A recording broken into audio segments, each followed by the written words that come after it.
everybody. You are looking live at Sold Out MetLife Stadium, where today the 16-0 and playoff-bound New York Giants are taking on the 0-16 Green Bay Packers. And why are the Green Bay Packers 0-16? Because they suck. Man, it cracks me up every time. Welcome to the Gridiron. Anybody out there at all going to spend a little bit of time with me here this evening, I greatly appreciate it. Thank you. Or if anybody's going to spend any time watching the replays, once again, thank you so much. From the bottom of my heart, means the world to me. I'm going to try to go about 30 minutes here tonight, shoot my mouth off for about 30 minutes. Anybody got anything to say, please feel free, fire away, throw it in the chat box. Usually try to check on the chat box like every 5 or 10 minutes or so. So as soon as I see something in there, I try to respond to it as fast as I can.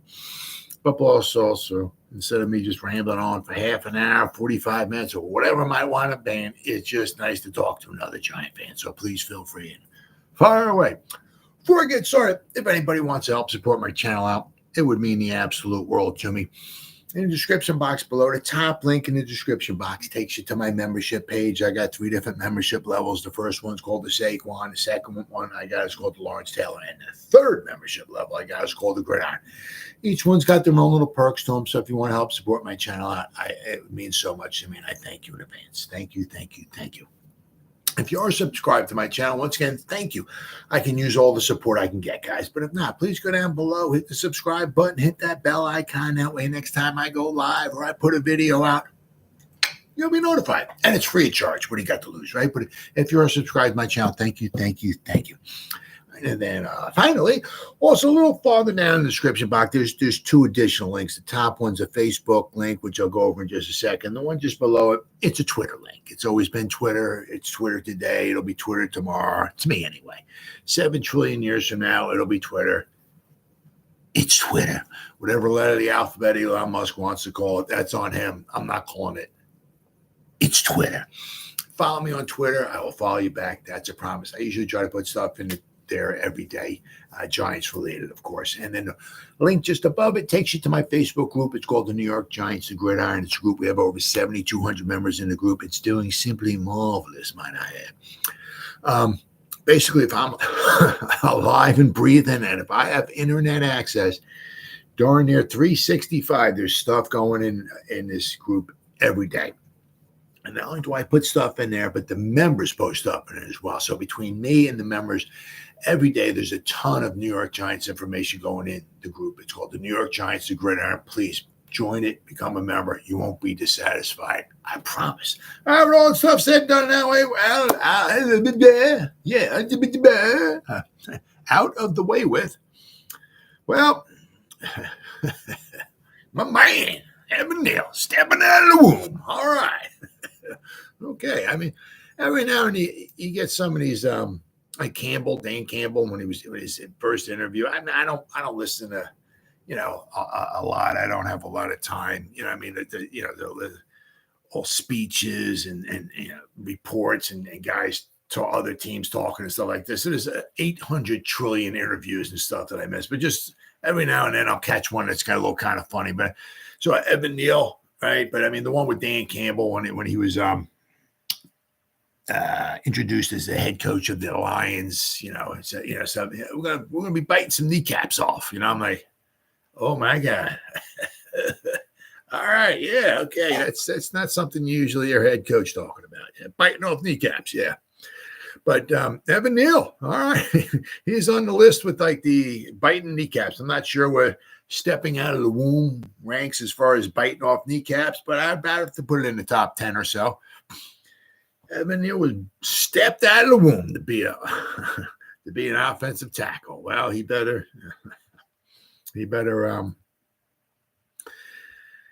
step out of some of these injuries. Let me tell you what. So what I read was he's missed so far, I think 20 out of 29 games so far, because 17 games last year, 17 games this year. So it would be 34 games between the 2 seasons. We got 5 left to go. So he's only played the grand total of 29 possibly. So he's missed basically with this week here. It sounds like he's going to miss it. Sounds like it, right? I'll go over the injuries in just a moment here, but so he's going to he'll play it in 20 out of 30. So basically, he's missed a third of the games, right? It doesn't matter if you're stepped out of the womb to be a tackle. Jesus Christ himself came down and anointed you, took some holy water, anointed you the greatest tackle of all time. None of that. Pope John Paul came and anointed you. What doesn't matter. The lucky leprechaun, Lucky Charms leprechaun, Santa Claus, whatever anointed you. Once again, your best ability is your availability, and he's got whether I get it. Freaky accidents and stuff like that. I get it. Sometimes, guess what? Life ain't fair. I always wanted a nice, full, thick head of hair, right? Guess what? Sometimes life ain't fair, right? You got, So he's so next season is, to say next season for Evan Neal is huge would be like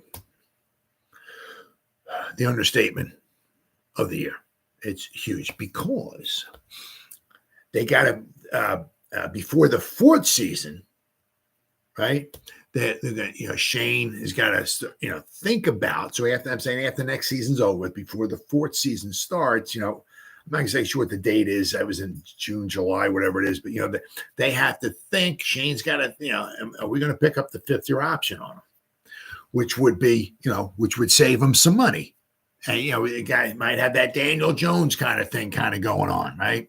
Do we pick up the fifth-year option, save some money, for that 1 year, and then if we like what we see, we'll take the car for a test drive. If we like what we'd see, we'll sign him to a bigger option, bigger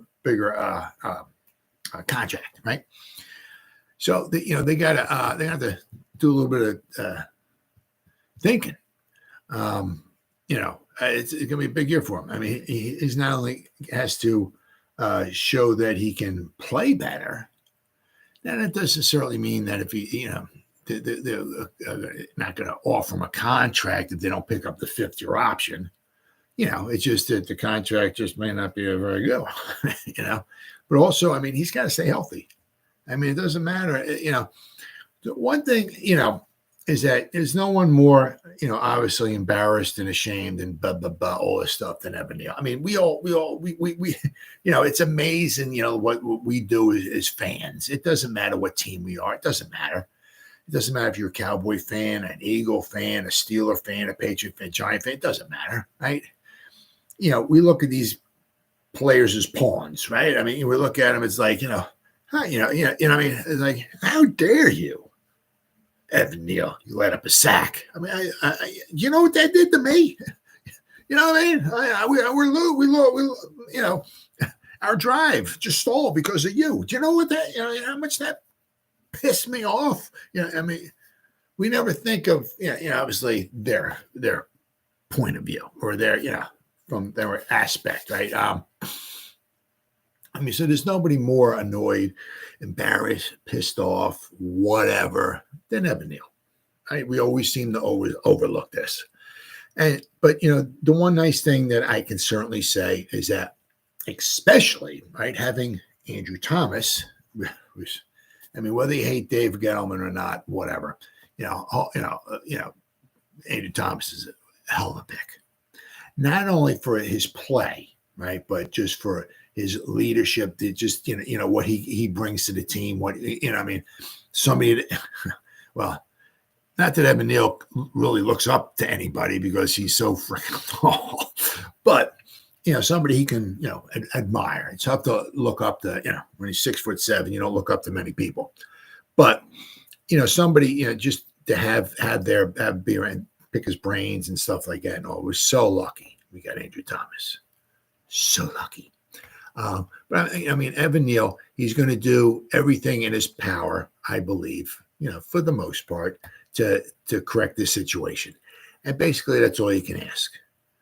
You go out, you try your best, you try to correct. Evan Neal's not going to go in the off season and in the middle of April or May or whatever, he's not sitting down there drinking a 6-pack of beer, having some Cheetos, watching, Netflix. No, that's not happening, right? He's gonna work on his craft like he did last year, right? Obviously, didn't work out, I don't know, but he's gonna work on his craft. That if we look at some of, his numbers, did not really get better from his rookie season. However, you can also look at it too. He injured one ankle, came back, injured his other ankle. It's like, if you're an offensive lineman or something, if say you got something wrong with your hand or your elbow or what, that's one thing, right? Your knees, your feet, your something where you gotta move and you gotta plant, or you gotta make quick moves and stuff like that. You're like, I don't want nobody ever to get hurt. I don't want any of their body parts getting hurt. But say you got a bruise on the forearm or something, that's got nothing to do with your movement. You gotta, and you gotta be fast. You gotta move, and you got these freakish athletes, especially if they know you're struggling, right? What is the defense going to do? They're going to put their best edge rusher right over Evan Neal, right? Then should we put him on Andrew Thomas? Because he's handling everybody pretty well. So, no, we're putting him on Evan Neal. So I figure they're going to get the defense's best pass rusher, most of the time, right over Evan Neal. And he's got to be on his P's and Q's. These athletes are just unbelievable, freakish, right? And for him to have a problem like Andrew Thomas did. Andrew Thomas had, was it like his foot or his ankle, especially his first season. He, in the off season, he had to have surgery to take care of some of the stuff. So when you got a problem with your ankle, it's, it's going to hurt you big time. And as we can see, let's say I don't have nothing to show you, but if we look at PFF,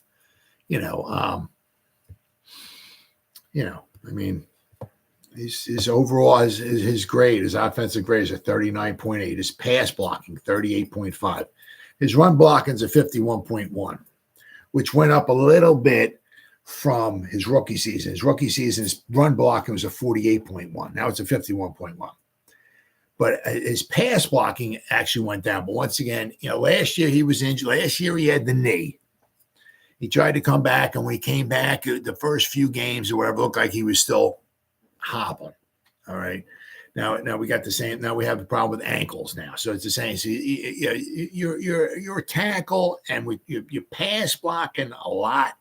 Your knees, your ankles, your feet. You got a problem with that. You're in a bad situation. And Evan Neal's been in a bad situation. So some of the grades you got to take with a little bit of a grain of salt. But his rookie season graded out of 41.8, according to Pro Football Focus, right? This year he's a 39.8, according to Pro Football Focus. Now, you can take that with a grain of salt, whatever you want, but chances are, the Pro Football Focus grades you at a 39.8. You're not an all-pro, all right? And, so I said, once again, the injuries have certainly, I'm sure, affected him quite a bit. He's going to work on, obviously, his craft in the offseason. Hopefully he'll get better and everything. But, as Shane, challenge him. He's got to play better. Definitely has to play better.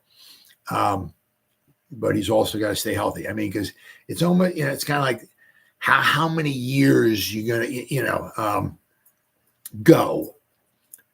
Because we've had 2 seasons here so far, and Evan Neal's played 2/3 of the games. Now, you don't even know if he's going to come back. Will he miss another game, another couple games? We don't know. But as of right now, with this Monday night, he's missed 1/3 of his games. How many seasons are you going to go? Well, we'll give him another season. he was injured last season, so maybe when he gets healthy and he plays a full season, and then we'll see how it may not ever happen. Jimmy Johnson said hurt players get hurt, right? Is that ever going to happen? How many years you're going to wait? Well, we'll wait from get a full season and stay healthy all season, and then we'll that may not want to happen. The thing would be a little bit, is that when the Giants are drafting, I'm too stupid to, I don't remember what the tackle's name from Penn State is, but the alt from Notre Dame, and what is it? John Schmelk from Big Blue Kickoff Live. He spends a lot of time, like especially in the offseason, he works on the draft. He spends like 74 hours a day just watching draft guys and stuff like that and everything like that. So that's how he trades his life in the off season and even a little bit now, working on the draft. So what I do is I gather information from people who trade their lives to watch every prospect coming out in the draft. And so John Schmuck does that a lot. He spends a lot of time. A lot of guys do. They trade their lives to sit there for whatever, 10, 12, 15, 300 hours a day watching film on college guys. But he was mentioning that that those two guys is a few blue chippers, meaning I guess like almost can't miss prospects coming out. The thing is just kind of a little bit of a bummer would be, you could say, Evan Neal, I'm born. I came out. They were talking to him in the locker rooms. I stepped out of the womb to be a tackle. That's me, baby. You know what I mean? So that's what he said. The thing is that, once again, can he stay healthy? And even if he can stay healthy, can he? And he's only played in 20 games. He's been, even a lot of times when he's been in there, he's still been injured, so it's kind of tough to give a real good, fair judgment on him. But I said it would just be almost kind of a shame, small shame in a way, when the draft rolls around, say the Giants just throwing it out there at number 7, just throwing it out there. I have no idea, right? One of those two tackles are there, almost a plug and play tackle. Then you'd have Andrew Thomas, and you would almost know you have your right tackle. Almost 90%, according to what some of these guys, and I'm trying to smell a couple of these other guys I listened to said those tackles are like really nice, So, and you went in the trenches. And you can maybe pick up a guard in the second round or something like that. We have to build up these lines. We need another edge rusher, if not 2 edge rushers. We need somebody to take the place of Leonard Williams. We need somebody next to Sexy. We got to build up that defensive line. Pass rush is atrocious. We have 21 sacks, half of them from Kayvon. We have no pass rush. It's atrocious, absolutely atrocious. Can't stop anybody in the run. Our offensive line is absolutely good. That we need to build up the lines. You can pick up a wide receiver in the second round if you need to, or if you want to. If we're going to let Adoree Jackson go, maybe pick up another cornerback, or we can maybe talk about Aaron Robinson, which I'll go over that in a little bit. Does anybody remember him? So you can pick up somebody else in the second round, But you can first couple picks. You can certainly, it'd be a shame. Because it's like, especially if you have one of those blue chip tackles that you can. Maybe almost darn near plug and play at right tackle. You have Andrew Thomas, and so now you got your tackles, right? And then you just slide Evan Neal and look, it's not working, or whatever. We want to try inside. And actually, it was weird because I can't remember who it was. Somebody, I can't. There's a bunch of shows I try to listen to. Somebody was talking, and they said they knew somebody from Alabama who was like, I guess, I don't know, was charting Evan Neal's play or whatever it was. And this guy who was with Alabama actually said when he was like covering Evan Neal, like maybe his film work and stuff like that, interestingly enough, he said the best play that he ever got out of Evan Neal, that he saw from Evan Neal, was when he was a left guard. Interestingly enough, very interestingly enough. And interestingly enough, Shane was talking about at the presser. They were talking about, are you going to move Evan Neal in, or are you going to keep him a tackle? Blah, blah, blah, blah, blah, blah, blah. And Shane was like, nah, he needs to play better. So what did he say? I went by and checked the Alabama tape. He's good. He's good. Yeah, I mean, so I wonder what Alabama tape he checked when he was at. Actually, let me check this out here. Let me because I got Evan Neal pulled up here.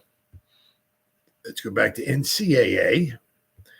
Then we'll go back to 2021, and this should give me 2019, 2020. All right, so let's go here. Let me go off. Let me go snaps by position. We got this here. Here we go. There we go.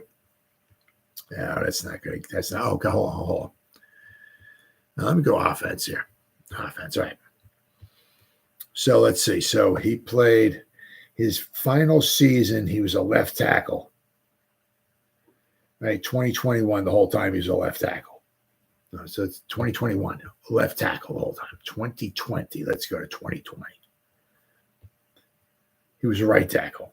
So I don't know what this guy is talking about. Let's see. Maybe 2019. Was he a left guard? Left guard. There you go. His basically his first season, 2019. So 2019, he was a left guard. 2020, he was a right tackle. 2021, he was a left tackle. So this guy said that his best play was when, I guess, I'm not sure if he was a redshirt freshman or whatever he was, right? It was in 2019 when he played left guard. He graded out overall at 71.2. His first couple of games, he struggled against Duke and New Mexico State. But after that, he started coming on. He started playing better.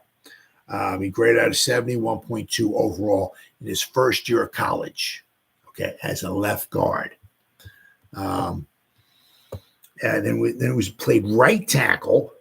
He graded at 83.7. Then he graded at 85.8 in his last season. But also, he's maturing. He's getting bigger. He's getting stronger. He's getting better and all and everything. So usually your last season in college, you should be better than your first season in college.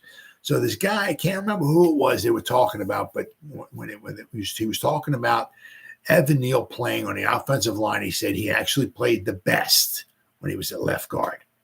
And he did play one full in 2019. He played 3 seasons of college. 2019, he played left guard every game.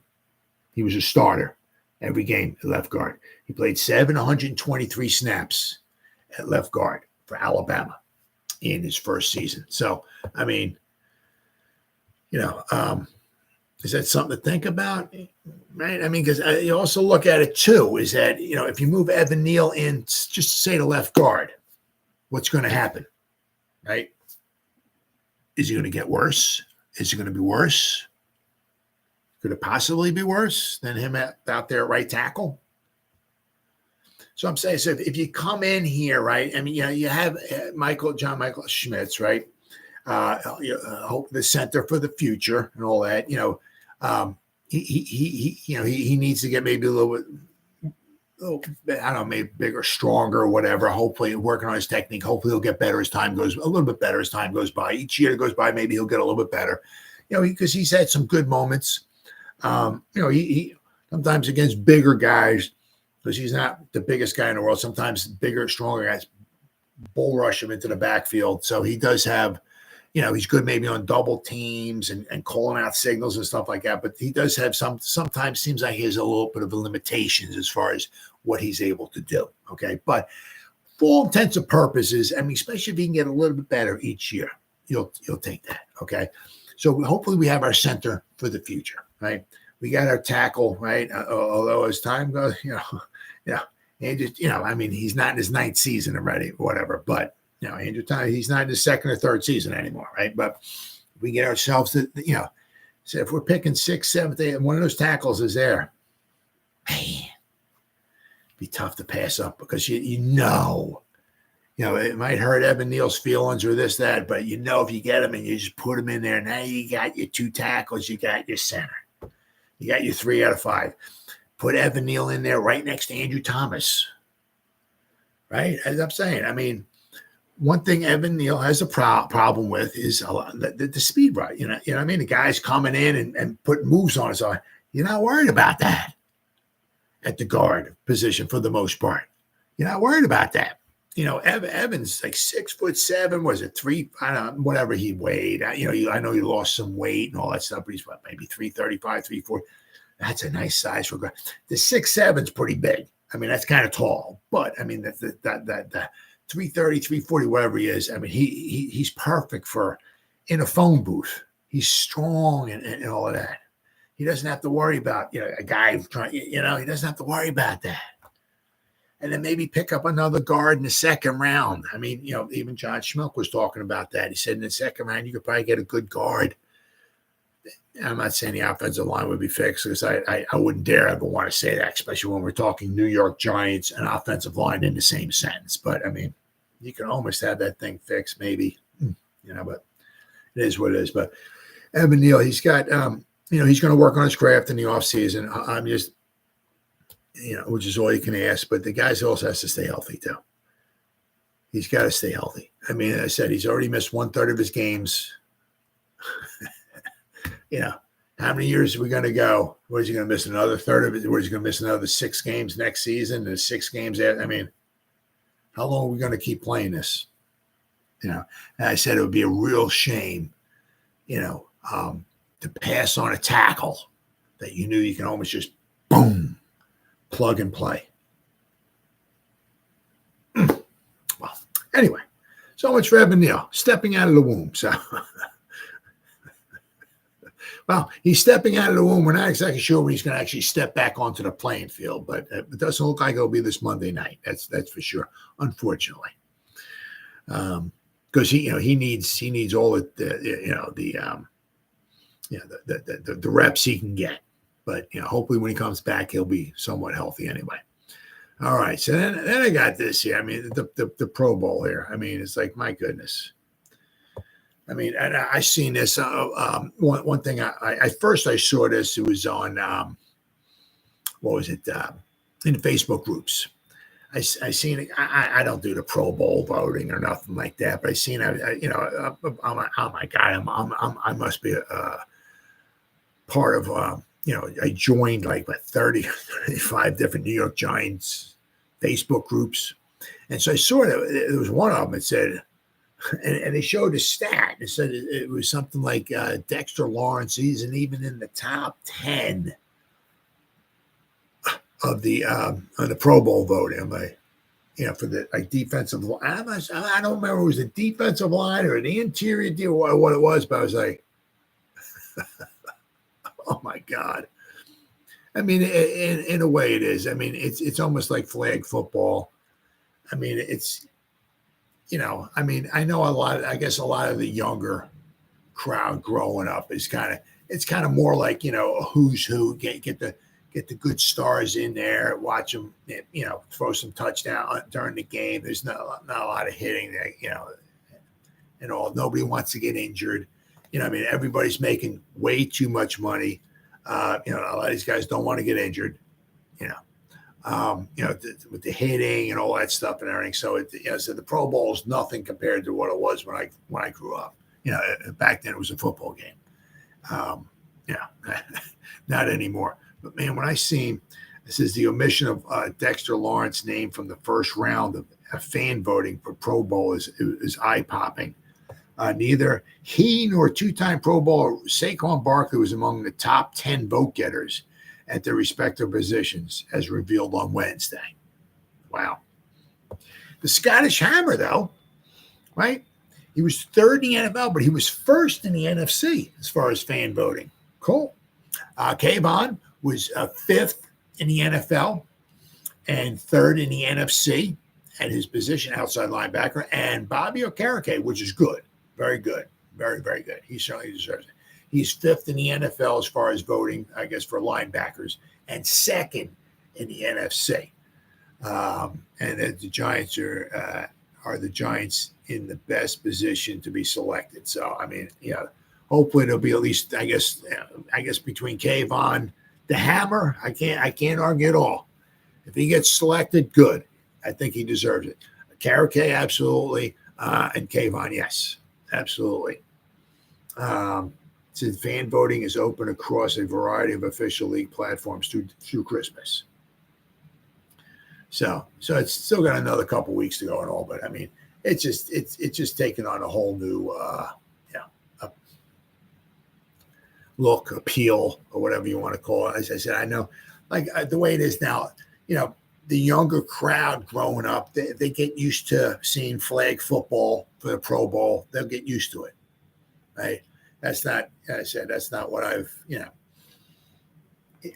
what I would like, which would be pretty cool. Think about it, right? Think about it, huh? What are they doing? What do they do? And, as I said, once again, it's, once again, it's about injuries. See, because you can play a baseball game and not really, for the most part, get worried about injuries. That's why they play 1,842 trillion baseball games during the regular season.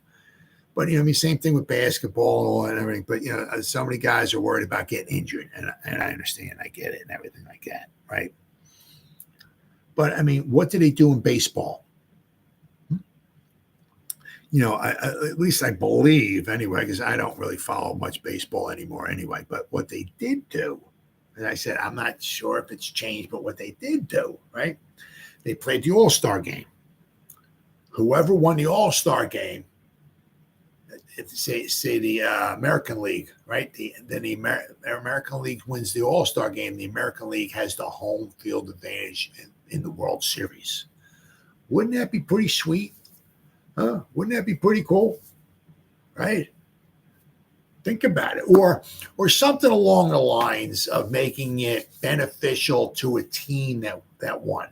So if the NFC won the Pro Bowl, you make it beneficial somehow, maybe in the Super Bowl. Whatever. Make it somehow better. I guess it would be kind of tough to have. You could something like that. Right.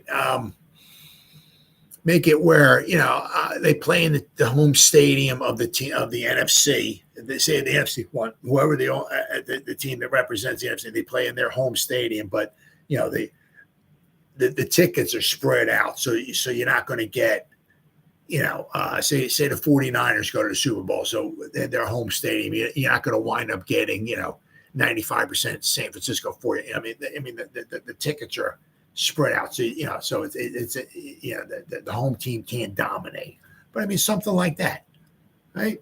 Whoever wins the All-Star game in baseball, that team hosts the World Series. Well, that would be pretty special, right? They get the the AFC and the NFC, they battle in a Pro Bowl, right? And whoever winds up winning, right? Maybe the following season, right? The following season. Right. So that would be pretty special too, because if you're playing in the Pro Bowl, right, that means like this season, the teams going to the Super Bowl are not in the Pro Bowl, right? So if you're playing in the Pro Bowl, basically that means you're not making it to the Super Bowl. So why do I want to stick my neck out and try to kill myself and hurt myself and all and everything, right? Why do I want to do that for why does a Giant want to do that, to get home field advantage for the Dallas Cowboys? Why do I want to do that? But if you do that for the Pro Bowl this season, right, whoever wins, say the NFC beats the AFC, right? Well, that means next season, right, 2024, the Super Bowl, the NFC would have the home team, would be the home team. So that way, if you're in the Pro Bowl, say Saquon makes it to the Pro Bowl, just say, and a couple of the Giants, right? They want to play their butts off, right? Of course, it's a little, some of it might be a little off because some of the teams, like just say Adoree Jackson makes it, right? He makes it as a Giant. Well, he's going to be a free agent. He's probably not going to be a Giant the following season. You know what I mean? But, a lot of the guys that might be in the Pro Bowl, like I said, like maybe Saquon, he may not be a Giant next season either. But anyway, if they're on the team, they're on a Giant, let me play my butt off, okay? So if the NFC does win, and if the Giants make it to the Super Bowl next season, we're the home team, right? Then you might see some football. The problem, as I said, once again, is it's injuries. Nobody wants to go out there and get all banged up. Nobody wants to, get injured and stuff like that. That's why they don't blitz and stuff like that. The hitting can't be, So it's kind of tough. But, it's just kind of, it's just, it's just such a far cry from what it used to be. I mean, it used to be, went out the best of the best, which is what they have right now. But they played a game of football. It was football. It was, now it's like more like flag football. It is. I mean, an old fart like me, it's hard to watch the Pro Bowl nowadays. I mean, it's quarterback drops back to pass, and he stands back in the pocket for an hour and a half, waiting for someone to get open, throws the ball. The guy catches it. A couple guys come up, maybe touch him, and refs blow the whistle. Okay, he's down there. Well, we didn't tell. That's all right. You touched him. So he's, it's kind of hard to watch something like that. But wouldn't that be cool if somehow they did something like that? Actually, whoever won the Pro Bowl, right, the following season, if the NFC won the following season, the NFC team would be the home team. That would be pretty cool. All right. Anyway, so what else I got? Oh, the injuries update. The injuries. All right. What do we got here? Oh yeah, doesn't look like Waller will be playing. I mean, it is what it is. I mean, you knew. I mean, coming in. I mean, it is what it is. He's going to have to. It's always going to be for the rest of his career. He's always going to have hamstring injuries, and what happened this season is going to happen next season. You can almost guarantee it. Almost 100% guaranteed. You can probably pencil him in to miss about half the games next season. So it'd be interesting to see, do the Giants want to try to address that in the draft at all? Maybe, pick one of their top picks as far as getting a tight end, and maybe just move on from Waller. Because, if you can get, it doesn't have to necessarily be, you don't have to need a dog wide receiver next season or whatever. I'm saying, but, even if you keep Waller, right? But I'm saying if you got Bellinger, who's who's good with his hands, right? Who's a good blocker. But if you can get a good receiving tight end, somewhat of a threat, right? I'm not saying, it's a building process. We need 3 good wide receivers next season. We need another tight end. We need somebody to be, I said, can we add a piece of the puzzle each season, right? As I said, next season, we really could use a wide receiver, or if we're going to move on from all, a good tight end, good receiving threat, tight end, right? And want another piece to the puzzle. Can we do that? Right. But what you were getting with Waller, and it came to fruition, and you can almost pencil him in next season. He's going to miss by half the season as well, too. But it's such a shame because, I think he had 38 receptions for like 375. He was on pace for like 75 receptions. As horrible as we are, 75 receptions he was on pace for. I think just 2 touchdowns now, because we don't have any touchdowns. We don't score touchdowns. But almost about 800 yards receiving and about 75 receptions. And, as horrible as with the 312 string quarterback we have in there, the offensive line we have and all that, for him to catch, be on pace for 75 receptions and 800 receiving yards, that ain't bad. But as I said, you know what you're getting with him. And as I said, next season, you can almost pencil him in as well, as far as missing some games. So I said, so it looks like, Waller's out. Dexter Lawrence was listed as limited Thursday on a projected injury report. Let's see here. But it says the Giants could get their best player back in time for their last stand. So possibly Dexter Lawrence trending for a possible late return. Now, the one good thing about, everybody, it's like, and I understand too. The Giants stink on Monday night Tuesday night. Yeah, Tuesday night football. No, Sunday night, Thursday night, prime time games, the Giants stink. But the one nice thing about this is we're having actually, I don't say an extra day and a half, but instead of playing 1 o'clock on a Sunday, now we're playing 8 o'clock, on a, so you've got over another 30 hours. You're playing 8 o'clock, 8:30, whatever it is, on a Monday night. So you got an additional 30 hours from the rest up. So quite possibly, that would be huge if we can get him back. Absolutely huge. Yeah. But so possibly he's he's trending maybe to come back. Let's see. Lawrence didn't practice Wednesday, so his elevation during Thursday's team off day suggests that he will be back on the field Friday. That would be nice. Right tackle Evan Neal was listed as a non-participant and likely will not play Monday against the Packers. Along with Lawrence, who's in the NFL's top-rated interior defensive lineman, Pro Bowl fellow defensive tackle A'Shawn Robinson, hamstring, and linebacker Isaiah Simmons' ankle are also considered limited as well, too. I mean, let's see. Backup quarterback Tyrod Taylor and special team Carter Coughlin with a hip, they were all full participants. So that's good. That's good. So, I mean, it's a bye week. We're kind of hoping to be getting guys back. It's kind of like, it's a bye week. Yeah, this guy, he's still out. And it's like, these injuries, unbelievable. But so hopefully if we can get Dexter Lawrence back, that would be a huge lift to the Giants. They can certainly use him without question. All right. Then it's in this other one, good old Lawrence Taylor. And I got to agree with him. I got to agree with him here.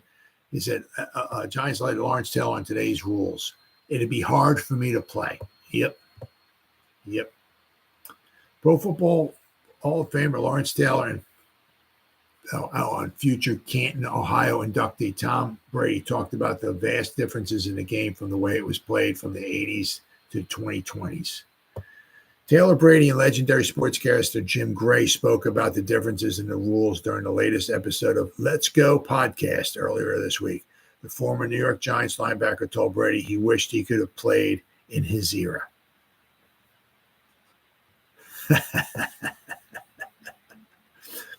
Tom, I will tell you, I wish I could have played back in your era, the fearsome defender said.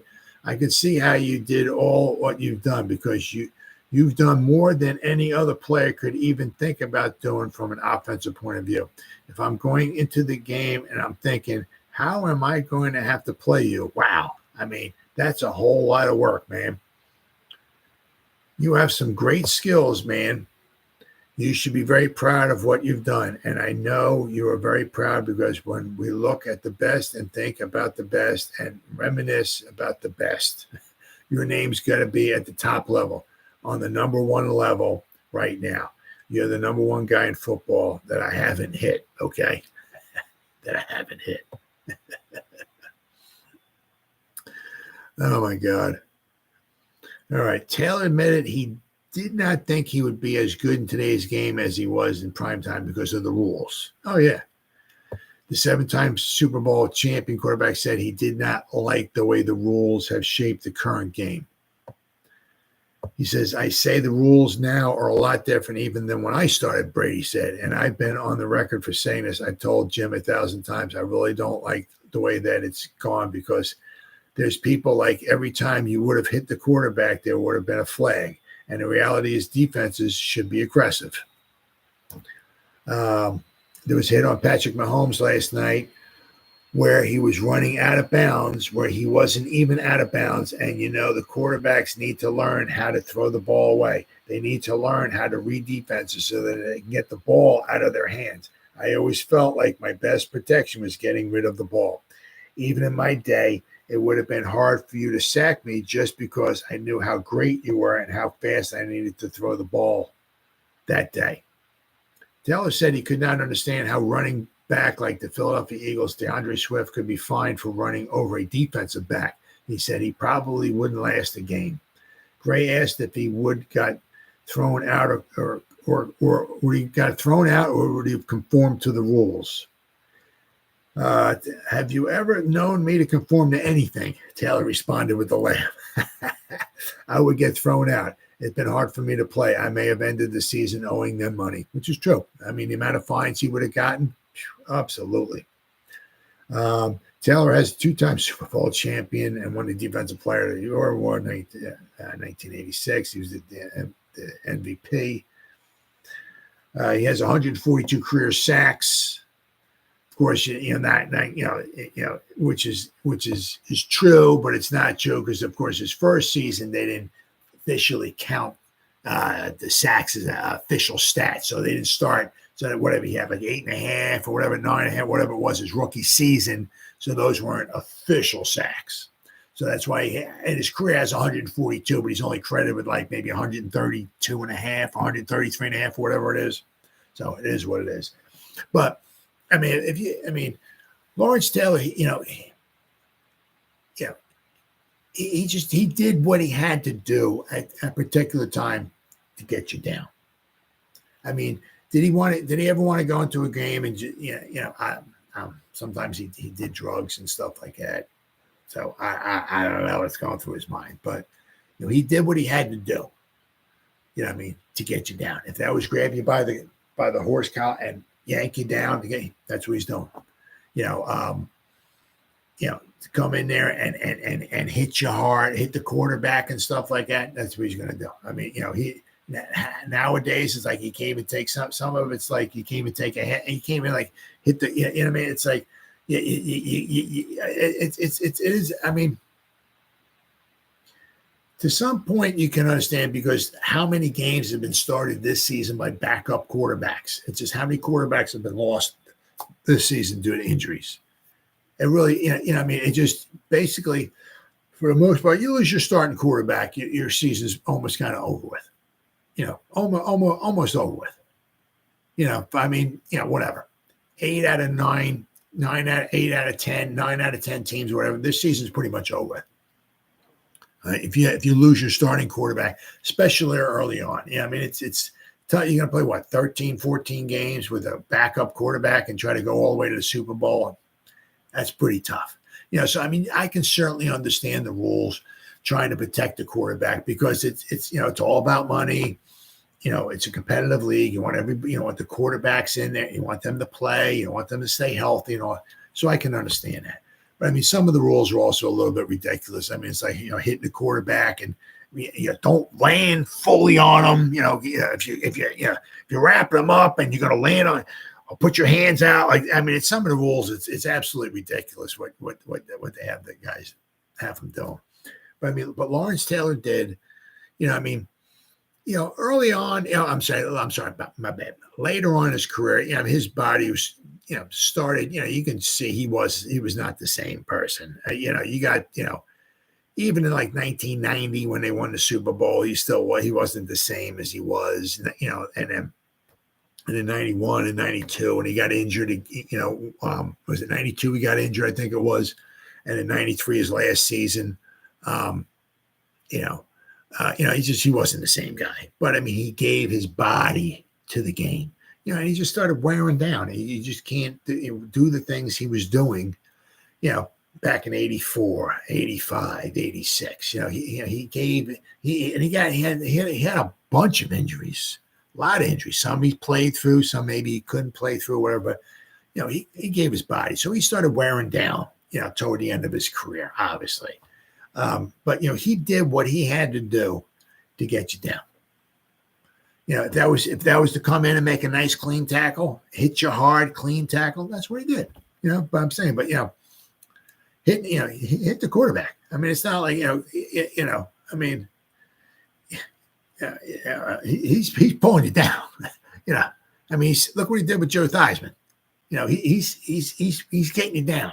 If that snaps a leg and and your career's over, I mean, he didn't want to do that. I get that, but that's what the force he's bringing. That's what he's coming with. To get you down, and it would be very hard. I can see for him, to. What he was talking about also is like when a guy's running away from him, right? If he's running, and he catches up to the guy, he grabs him by this, and pulls him down, right? That's what he used to do. That's a penalty, But I think it would be very hard for him nowadays to curtail his way of playing and to conform to some of the rules that they have nowadays. I think he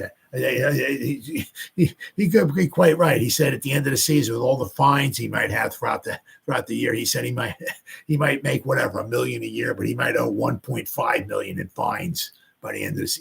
Obviously, if he played. The 1985, 86, whatever Lawrence Taylor was playing today, I mean, he'd probably be the first $35, $40 million a year guy. because there's nobody in the NFL that could do what he did, right? But I can certainly see where the rules it's changing.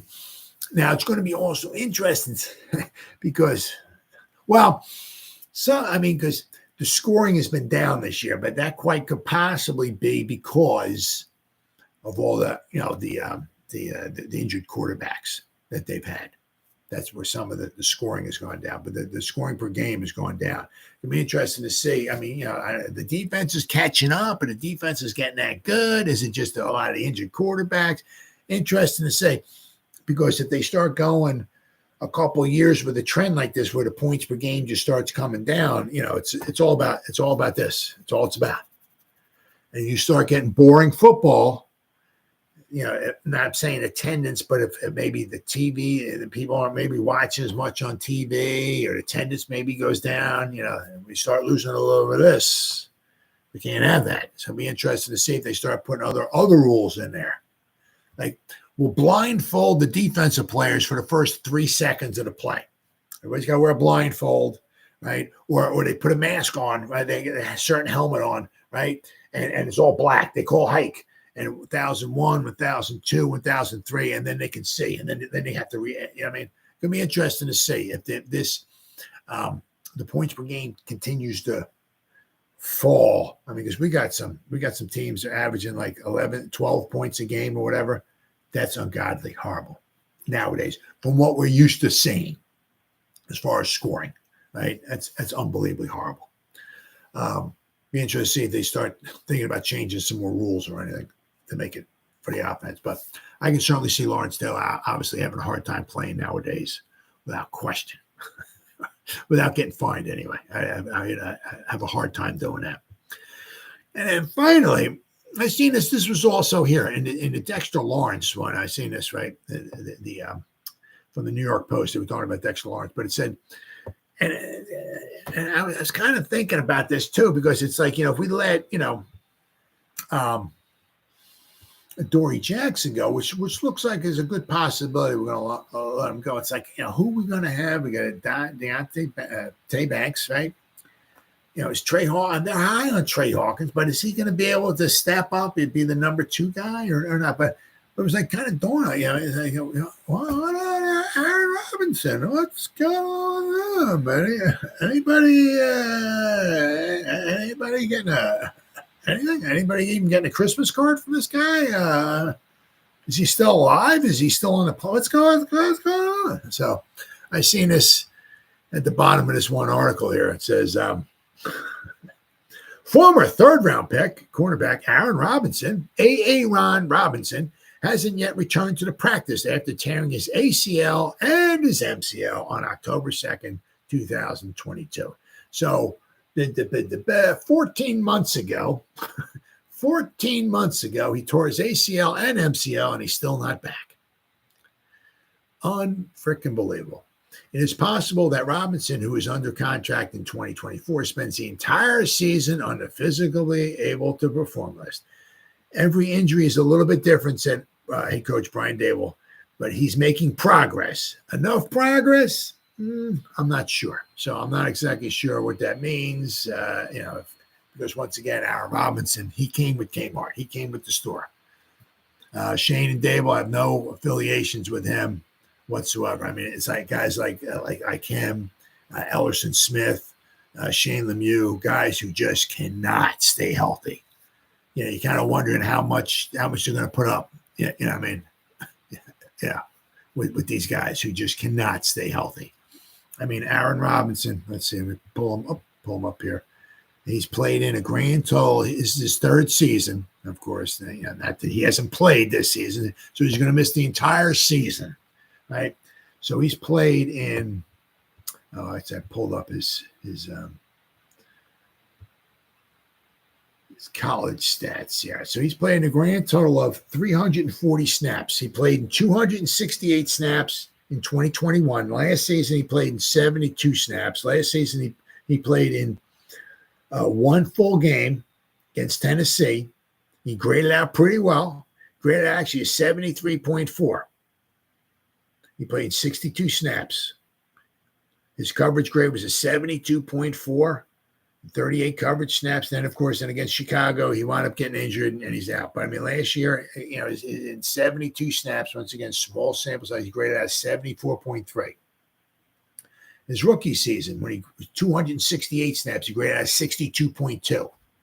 His run defense was a 75.3. His tackling was a 78.6. Last season, 2022, his small sample size, as I said, 73.2 was his coverage grade. Last season, very respectable, 73.2. Let's see here. What do we got? Last season, once again, very small sample size. 5 passes were thrown his way. He only gave up 2 completions, 40% for grand total, 28 yards.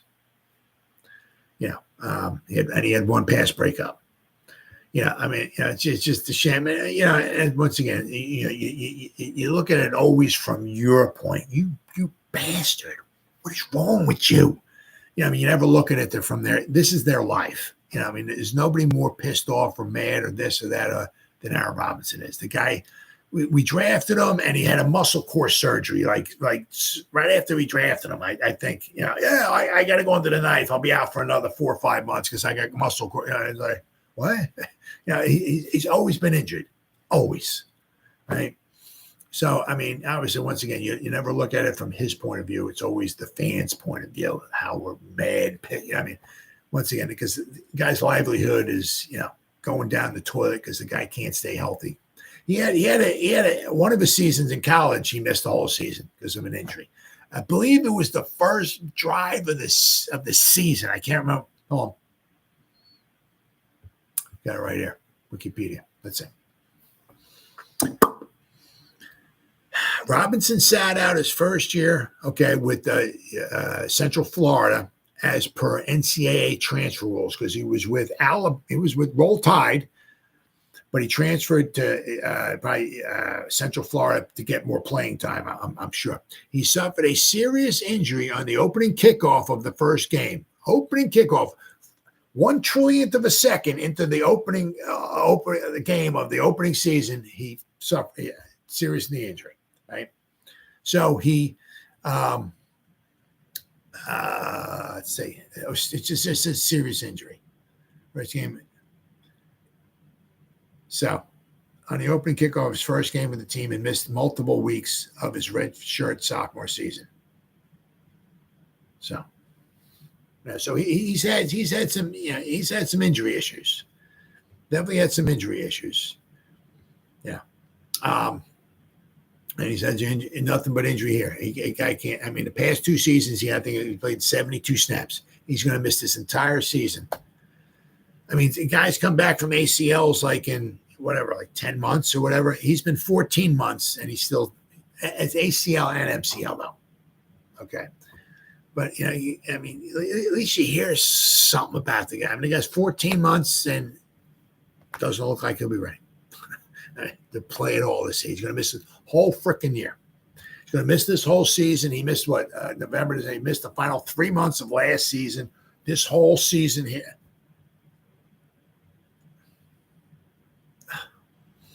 So maybe, just maybe, right? If maybe he will be lucky, he can play a few games for us next season. But when he did play, his numbers weren't bad, not bad at all. Certainly somebody that you can see lining up across from Tay Banks.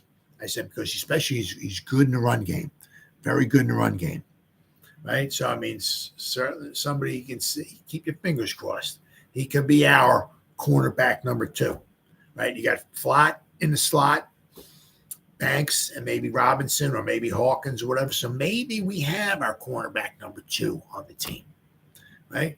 But as I said, once again, we'll just wait for him to get healthy one of these. And that may not ever happen. It's what is it? The meaning of insanity. Every season the guy gets injured, right? Oh, well, next season when he's healthy, he may not be healthy. He may not ever be healthy. Right. So unfortunately, sadly, unfortunately, there's a nice long list of guys who can never stay healthy. And Aaron Robinson, unfortunately, just might be one of them. And it's a shame because it's a 3rd round pick, a high pick. if he was able to stay healthy, he would be rather invaluable to this team. Be really good. Look like really good for the South. I'm not saying he'd be an all-pro or shutdown corner like that, but a very a good starter. Maybe the number 2. Not saying maybe number 1, but he could possibly be a number 2 cornerback, 3rd-round pick, and it's just a shame because the guy just can't stay healthy. It is what it is. Maybe next season, right? Maybe Evan Neal next season can stay healthy. Maybe next year Aaron Robinson can stay healthy. Anyway, it's been 1 hour, guys. Whoever spent any time listening to me live, thank you. It means the world to me. Thank you. Or if anybody's going to spend any time watching and replay this, once again, thank you so much. Thank you from the bottom of my heart. And as always, you guys stay safe out there and go Giants. Woo! Oh, yeah.